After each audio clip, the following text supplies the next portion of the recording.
If you're a bit confused with English tenses, let me show you how to use all 12 English tenses easily and quickly.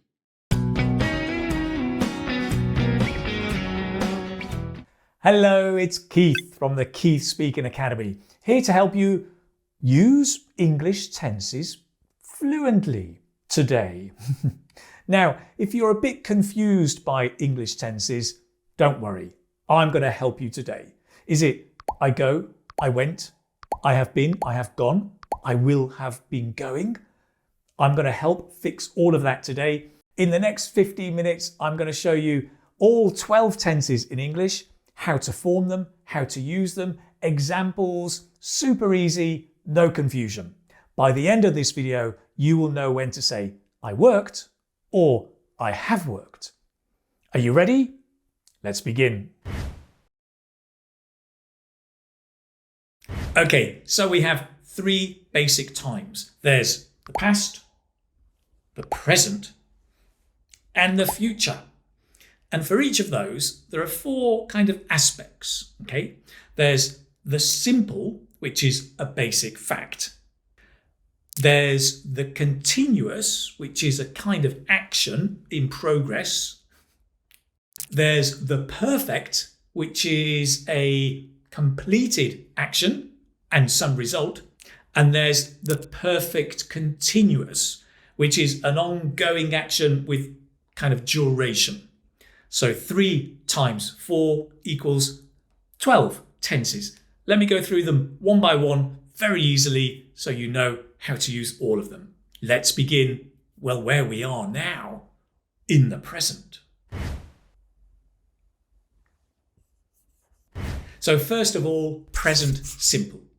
And we use this for permanent situations. I live in Spain. Habits. I run every day. And things that are always true. When I run, I feel better. To form it, you've got the subject plus the base verb, and then if it's he or she or it, with S or ES. And notice we often use this tense with words like always, usually, sometimes, once a month, never. Let's move on. Next, present continuous. And this is used for things happening now at this moment. I am thinking. Actually, I'm not thinking. And current trends. More and more people are running to stay healthy. The form is the subject plus am, are, or is, and then the verb with ing in the gerund. I am thinking. Common mistake is people say, I am run. No, now I am running. Remember the ing in the gerund. Let's move on. Next, present perfect. And this confuses people because there are 3 or 4 or more different uses of this.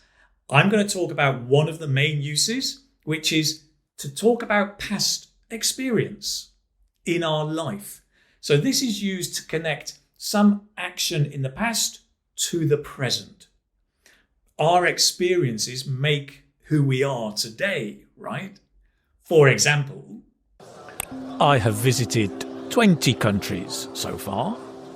And the form is the subject plus have or has and the past participle.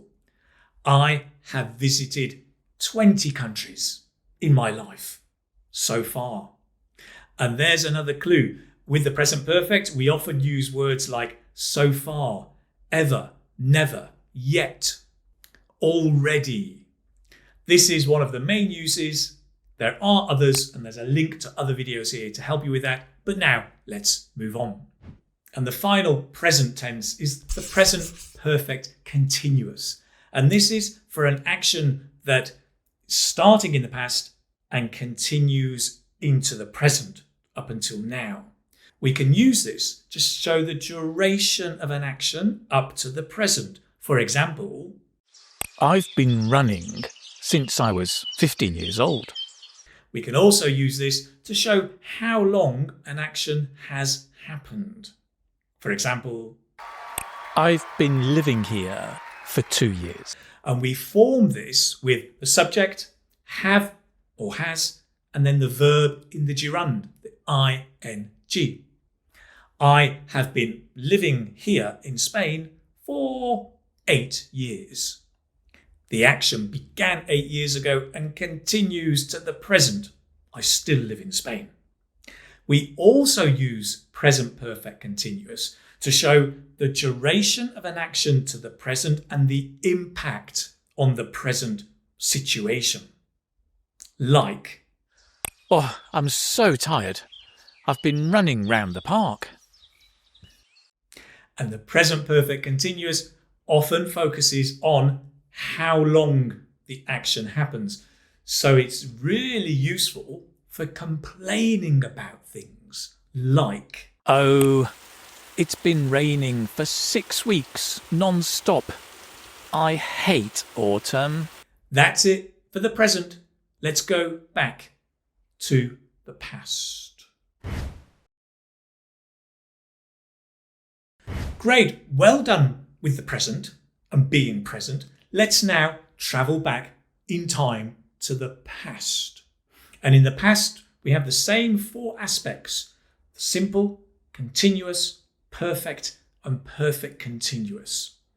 Okay, let's begin with the simple past. The simple past is used to describe an action in the past that started in the past, finished in the past, and the time is finished too. Okay? You can use it to talk about your childhood or your youth, any time in the past. I played football every day at school. To tell a story. I walked into the shop and suddenly everything went quiet. To give historical facts. Edison invented the light bulb. The form is simple, the subject plus the past form of the verb. Typically, that's the infinitive plus d or ed. I travel, I travelled. But be careful, there are many irregular verbs. In fact, the most common verbs we use are irregular. Eat, ate, take, took, put, and so on. You need to learn these and memorize these by heart. Next, the past continuous. Now, this is used to give the context or the setting of a story or an event. It looks at an action in progress in the past, and then a second action happens. For example, I was sitting on the sofa at home when suddenly I heard a strange noise. the form is subject plus was or were, and then the verb with ing, the gerund of the verb. I was sitting. Just remember, the past continuous is for the longer action and the simple past for that second action that interrupts. Next, the past perfect. You can think of this as the double past. You've got present, past, and then another time in the past. Looking at it from now, today. And we use this to explain why things happened in the past by explaining something in the double past. For example, Why didn't you come for dinner last night? I'd already eaten. so present, in the past he ate, then later there was the dinner invitation, and then today he says, I didn't come because I had already eaten. That second past explains the reason in the past, looking at it from today. The form is subject plus had plus the past participle. Here's another example. I didn't win the race because I hadn't trained enough. Let's move on. The past perfect continuous. Now this, again, looking from the present, we look at the past and we look at the duration of an action in the past up to a point in time in the past, looking at it from today, now. Do you remember the present perfect continuous? Looked at the duration of an action in the past up to the present. Well, this is similar, but looking at the action in the past up to a past point, looking at it from today. This is today. I moved, true story, I moved to China in 2002. I left China in 2012. I had been living in China for 10 years when I left. The form of this is subject plus had been plus the verb in the gerund. I had been living in China for 10 years. Wow, 10 years. Gosh. That's it for the past. Excellent. Let's now look to the future. First of all, the simple future, looking at a single point in time or a single action in the future. Here we use will in English, and we can use it for spontaneous or a sudden decision like this. I will run in the London Marathon next year. He's just decided. We can use it for a promise in the future. I will help you tomorrow. And for predictions in the future. I will win the London Marathon next year. The form is subject plus will plus the base verb. I will run the marathon. Boom. Next year, 2027, in April. Just note, if you're making a plan or have made a plan in English, we would then use going to. I'm going to do it. So if I decided to run the marathon, I will run the marathon. Then the next day I tell my friends, I'm going to run the marathon. Got it? Let's move on. The next, the future continuous. And this is used to describe an action in the future happening over a period of time. Okay? From now.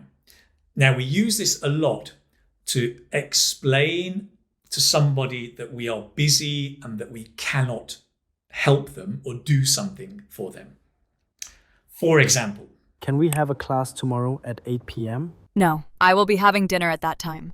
And in that case, you can imagine me at 8 o'clock eating my food. So it's hard for the other person to insist. The form is subject plus will be plus the verb ing in the gerund. Don't call me tomorrow at 9 o'clock. I will be watching television. Let's move on. Okay, next, the future perfect. Now, and this is used to describe an action that will be completed before or by a point in the future.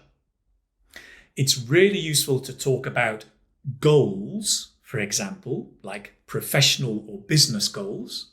I will have finished my project by Friday. Notice the difference. I will reach my sales target by June is a promise or a decision. But I will have reached is describing a future reality. It's more convincing. So if you want to convince your boss or whoever, say, no, I will have finished by June. I will have finished by Friday. Talk about goals. You can use it to talk about deadlines. Again, much more convincing. She will finish by Friday. That's a promise. She will have finished by Friday is a reality, or it feels more real. The form is subject plus will have plus the past participle. I will, often I'll have finished by Friday. Again, notice we often use this tense with by Friday, by next year, by this time next week. Let's move on. Okay, the last one, the future. Perfect, continuous. Honestly, native speakers rarely use this, but it's useful to recognize when it's used. So this is a point in the present to describe an action that continues up to a point in the future. And the emphasis is on that action. In fact, the action can start any time, but continues to a point in the future.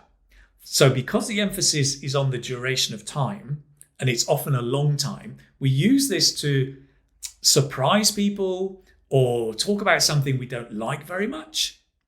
By next year, I will have been living in Spain for 10 years. Wow! Surprising, amazing. By next year, I will have been teaching English for donkey's years. Something I do like, but something surprising. So useful to recognize, probably not a tense you're going to use very much. That's it. So there you have 12 tenses in English made super simple. I hope this helps a lot. You can get a PDF, including an infographic, some examples. There's even a quiz at the end you can test yourself. Let me know how you did in the comments in the video. If you want to not only brush up on your grammar, but also activate it so you can use it fluently when speaking, go and check out my Fluent Grammar course, which is aimed just at that, learning grammar through speaking, so you can become a confident speaker of English. Thank you so much for watching today. Look forward to seeing you soon. Take care. Bye-bye.